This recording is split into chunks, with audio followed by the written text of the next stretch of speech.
welcome back to the wallet. Many times the people ask me the question, is it possible to prepare for an interview or is it worth to prepare for an interview? The reason behind that question is, the interview board is supposed to ask the questions.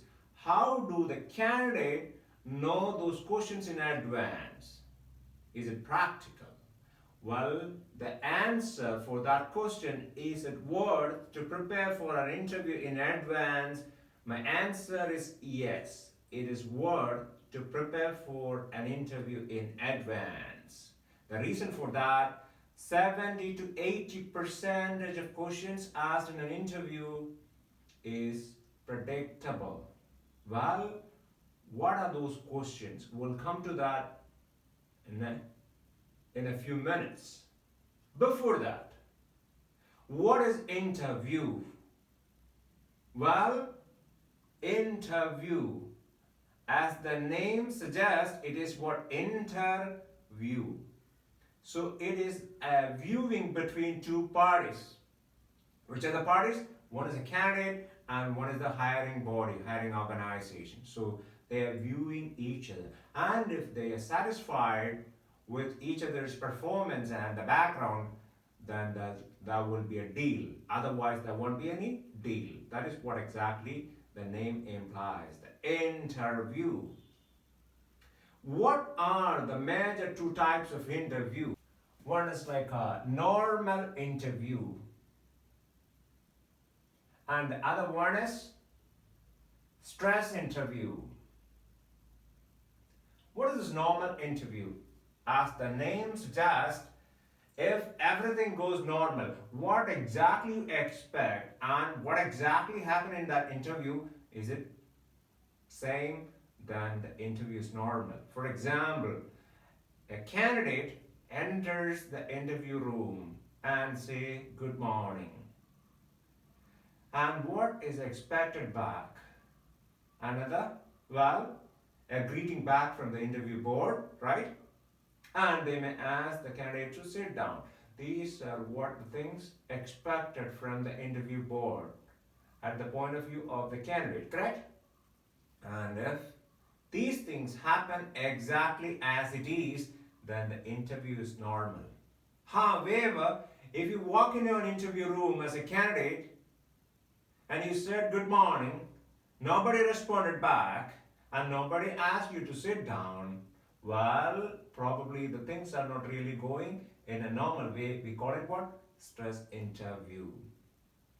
And no interviews 100% normal or 100% stress interview. Most of the interviews are a combination of the normal and stress situations. Well, some of the interviews, most of it's normal, right, rather than stress elements. And some of the interviews, 90% of the elements or 95% of the elements are stress related. So that is called stress interview. Normal in a campus placement interview, it's pretty much a normal interview. But what exactly happens in the outside campus, the company is spending a lot of time recruiting the candidate, probably they look at the stress interview. That's a possibility, or this is what exactly we see in the market. Now we'll come back to the questions. Well, I have mentioned 70 to 80% of the questions are predictable. Which are those questions, or what are those questions? 70 to 80% ish. So, most of the behavioral questions, or HR, we call it HR interview questions. These questions are pretty much predictable. Well, most of the interviews, if you go for an interview, what is expected? The first question. After the greetings, they may ask you to sit down, they may ask your name sometimes, or they may have a resume, they'll call you your name. Then, what is the formal question, the first question? Tell us something about yourself, right? Or introduce yourself. So how do you do it? It must be a 1.5 to 2 minutes presentation. What is it? Introduction, self-introduction. And what are the elements there in self-introduction? Who you are. That means your name and what you are. And if you are a final year student, well, final year MBA student, final year MCOM student, or final year BBA or BCOM, any kind of degree student, you may say that this is my name, I'm Shiva Kumar. I'm a final year MBA student from so and so institute. Or I'm a final year BBA student from Marian College, Kutikan. Right? So who you are, what you are. And what's the next thing? Tell me what exactly it is. Who, what. Then your career goal. Right? Career goal. Then your skills or strength, whatever it is. Then accomplishments. Well, it is accomplishments in the sense it could be like academic related or something sports related, extracurricular activities, doesn't matter. It could be inside the college, outside the college. Your accomplishments. What else? Well, hobbies or interests. Probably like 1 or 2 hobbies, not more than that. 1 hobby would be good enough. Hobby. So rather than hobbies, I would say hobby. 1 hobby would be good enough. Right? What else? And where exactly from you are. And that must be little bit interesting. Everything must be interesting for the interview board, especially when you say about your location, all those things. For example, if you are attending an interview outside Kerala, and if you are from Kottayam, rather than you simply say I'm from Kottayam, the best thing to do, I'm from a town which is famous for 3 L's. Which are the 3 L's? Letters, latex, and lakes. See that? Naturally, the interview board may be kind of interested in asking questions about the lakes, what is the lake and which is the lake, or what's the most interesting place near to the lake in Kottayam, or they may ask you about like latex. All those kind of questions can be expected. So that means you are kind of like, driving the interview board in such a way that the area you are from, you are interested, and you are something like familiar with. So they may ask you questions from that area rather than the most difficult questions in an interview. Right? What else? Another question, it's a follow-up question that you can expect from your self-introduction, something like, you may say your skills and strengths. Sometimes you say, well, I'm pretty good in organizing things. I'm a good leader. I have leadership skills. All those kind of questions. When you say that, well, this would be the follow-up question you can expect from that. What would be it? Tell us a situation in which you have used your organization skills to get something done recently. Well, you need to have a real story. Story in the sense, what exactly happened or what exactly you have organized. Rather than just say that I'm a good organizer, you have to have something to back it up. How do you say it? So this is what it is. We use what? The STAR technique. STAR. What is it? STAR. Situation, task, action, and the result. When you say an example of anything, you must have all these 4 elements. I'll just give you an example of a student. He said, like, I have the organization skills, and the last year when I was in charge of NSS committee, while I was the coordinator for arranging the traveling between our college and the campsite. So we had around 40 students. I encored a tourist bus and they said to reach the campsite, it's 150 kilometers from where we are located. It will cost around 33,000. Well, 33K. Forward and backward journey. Then I encored that in the KSRTC bus station and at the same time with the private bus operators as well. One of the private bus operator, they have offered me, they are actually, their route is just going through in front of the college. So they said, we'll pick you up from the main road in front of the college. 40 students, and we'll drop you near your campsite where the bus stand is located. And that deal, what they said is, per head, it is 100 rupees. That's a ticket fare. And they said we have 45 seats on the bus. Only condition, you have to buy all the 45 tickets from the starting point to the final destination, full tickets.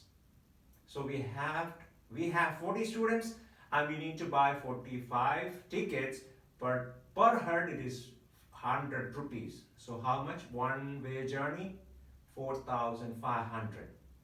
And the backward again 4,500.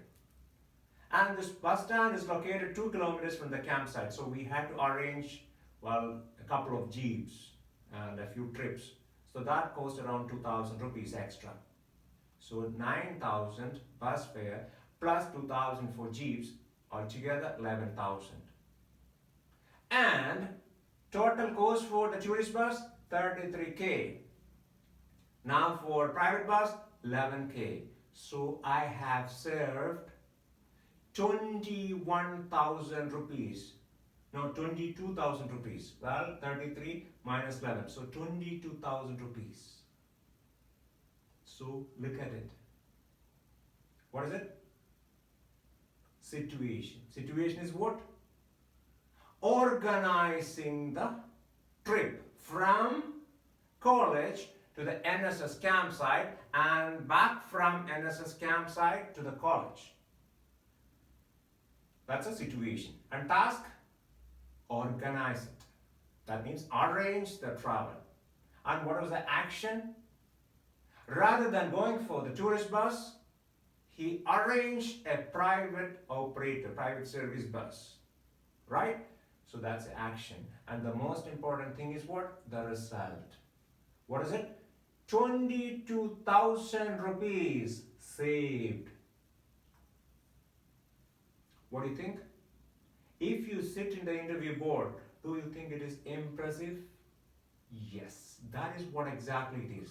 For every skill you have, organizing skills, leadership skills, communication skills, you need to have a situation which supports your claim. That means you claim that I'm a good communicator.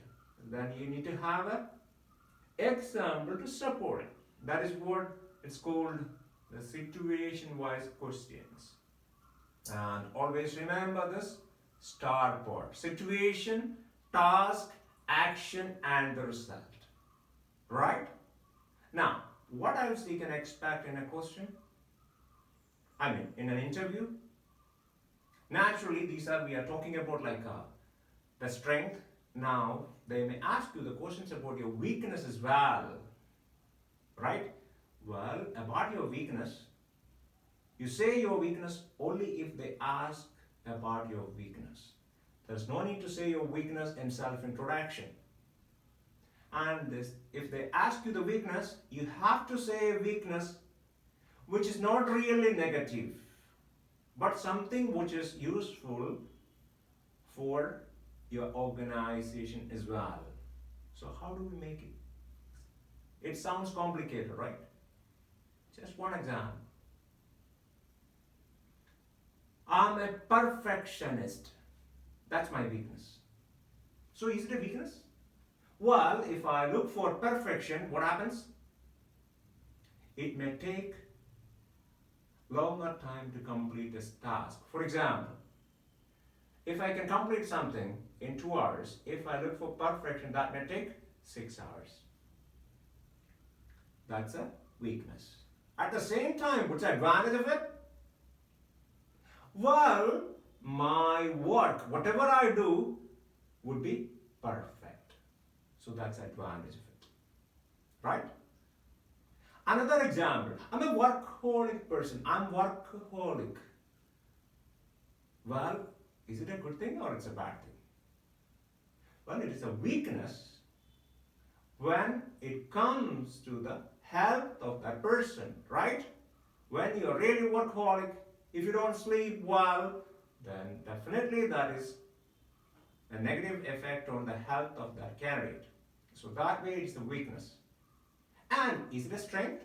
Definitely it is strength, because every company loves people like this workaholic attitude, right? If the company gives some kind of assignment to workaholic person, they don't move from the chair until they complete the assignment. They love it. So keep all these things in your mind. At the same time, well, the self-introduction I have mentioned, practice it as many times you can. That is the first question you can expect in 70 to 80% of interviews. At the same time, that would be the simplest question you can expect in an interview as well. However, that simple question, if you are stuttering and stammering without a correct way of giving the self-introduction, then that looks pretty bad on you. The first impression would be the lasting impression. Well, first impression is the best impression. At the same time, it would be the lasting impression as well. Keep all these things in your mind. I wish you the best for the next interview, and go for as many interviews as you can.